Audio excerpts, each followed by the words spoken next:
Hi Clara, I'm going to try and read you a story. This story was written by a girl whose mummy went to university with your daddy. She's called Elizabeth Ryder and she's just 13 and she's done funny versions of fairy tales. Well, this one is Little Red Riding Hood. Once upon a time there was a little girl called Little Red Riding Hood. She got her name because she always wore a red riding coat with a hood. On the day of her birth, her mother said, "Look dear, our daughter has actually been born wearing a little red coat with a hood. Let's call her Little Red Riding Hood."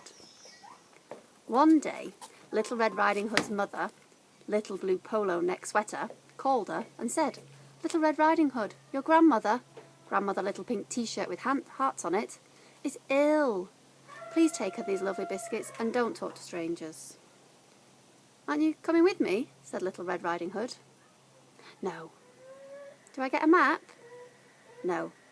"Okay, bye," she said as she skipped off. "Bye," yelled her mother.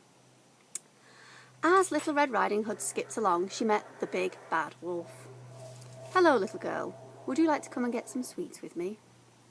"No, maybe later," said Little Red Riding Hood. "I'm visiting my grandmother at the second cottage on the right-hand edge of the forest." Off she skipped, trying to remember what it was her mother had told her. Don't talk to sticks, stones, stumps, what was it?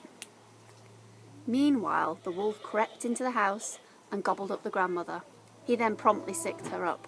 "Ugh," he thought, "I'll just clean the spit off her and put her in the cupboard." Then he dressed himself up in her cap and nightie and lay down in bed. Soon Little Red Riding Hood came by. She walked straight in and saw the wolf. "Hey, you don't look like my grandma. Let me see your ID." Grandma calmly showed her a small card. On it was written in rather untidy handwriting, "Name, Grandma Little Pink T-shirt with hearts on it. Age, I don't know. Birth date, I don't know." "What a badly forged ID you have, Grandma," said Little Red Riding Hood. "All the better to trick you and eat you up." Then the wolf lunged at Little Red Riding Hood and she screamed. Then she lay flat on her stomach. What are you doing?" asked the big bad wolf. "I'm playing dead." "You're not dead, you're talking." Oh, yes. Should I continue running and screaming?" "Yes." Little Red Riding Hood continued running and screaming. Soon the screams alerted a local woodcutter who ran in to help. The wolf was soon locked in the pantry. The woodcutter peered in through the keyhole. "I am making a citizen's arrest. I must warn you, if you try to escape, I am heavily armed." He pointed to his axe. Listen, how long are you going to keep me locked up for?" asked the wolf. "Until the authorities arrive," Little Red Riding Hood said. In fact, Little Red Riding Hood calling them right now. And soon they did arrive. The wolf was sentenced to 1 year in prison, which is 5 wolf years.